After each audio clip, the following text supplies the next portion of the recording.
গত 1 ফেব্রুয়ারি হৃদরোগে আক্রান্ত হয়ে মৃত্যু হয় কালীগঞ্জের তৃণমূল বিধায়ক নাসিরউদ্দিন আহমেদের। আর তারপর প্রয়াত তৃণমূল বিধায়কের দুবার স্মরণ সভা।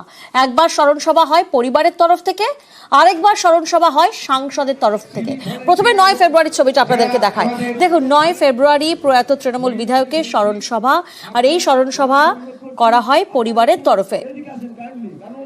আর আজকের ছবিটা আপনাদেরকে দেখায়। আজ ফের সাংসদ মহুয়া মৈত্রর উদ্যোগে স্মরণ সভা, অর্থাৎ কালীগঞ্জের বিধায়কের দুবার স্মরণ সভা। তবে সাংসদের আয়োজিত স্মরণ সভায় কিন্তু পরিবারের কেউ ছিলেন না। আজ প্রয়াত বিধায়কদের আত্মীয়দের অনুপস্থিতিতে জল্পনা বাড়ছে। প্রতিনিধি সমীর এই মুহূর্তে আমাদের সঙ্গে রয়েছেন, সরাসরি সমীরের কাছে যাব। সমীর, 9 ফেব্রুয়ারি একবার স্মরণ সভা, আজ আবারও স্মরণ সভা, তবে আজকের স্মরণ সভাতে পরিবারের কেউ ছিল না, তাহলে কি কোথাও না কোথাও গোষ্ঠীদ্বন্দ্ব প্রকাশ্যে আসছে?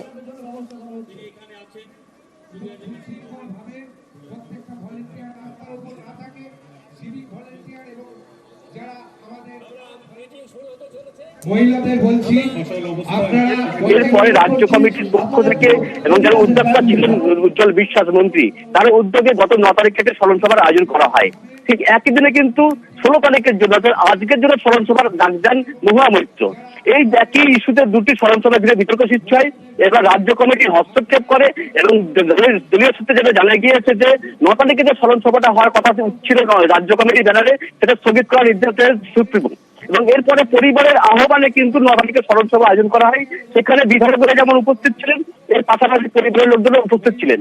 আজকে যখন মহুয়া মৈত্রর আমন্ত্রণে এই স্মরণ সভার আয়োজন করা হয়, সেখানে দেখা যাচ্ছে রাজ্যের মন্ত্রী উজ্জ্বল বিশ্বাস, কৃষক সাংগঠনিক তৃণমূলের চেয়ারম্যান রুবুল রহমান সহ 4 জন বিধায়ক অনুপস্থিত।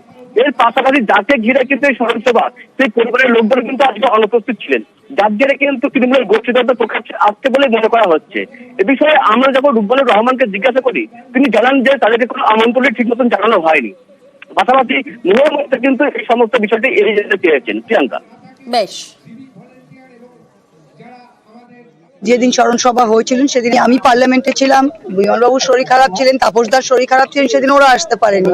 আজকে বিমলবাবু, তাপসদা এসছেন, সভাধিপতি এসছেন, আমার পার্লামেন্ট শেষ, আমি এসছি, দুটোই। ওটাও তো বলছেন তো পরিবার করেছিলেন, তো অবশ্যই ওখানে যারা এসছেন সেটা স্মরণ সভা, এটাও স্মরণ সভা। এর আগে স্মরণ সভা একটা হয়েছে, সেখানে আমার ডাক ছিল না, আমি ডাক পাইনি, শুনেছি নাকি একটা স্মরণ সভা হয়েছে। লালদা দল মত নির্বিশেষে ঊর্ধ্বে, লালদার ব্যাপারে যদি কখনো কেউ ডাকে, কেউ যাক না যাক, তাপস্যা সেখানে যাবে। আমাদের তো ওখানে কিছু বলাই হয়নি, কার্ড ফাট কাকে কে পাঠিয়েছে সেটাও আমরা জানি না। প্লাস বিধানসভা চলছে, এই কারণে মন্ত্রী এমএলএ সবাই ব্যস্ত আছে কলকাতায়।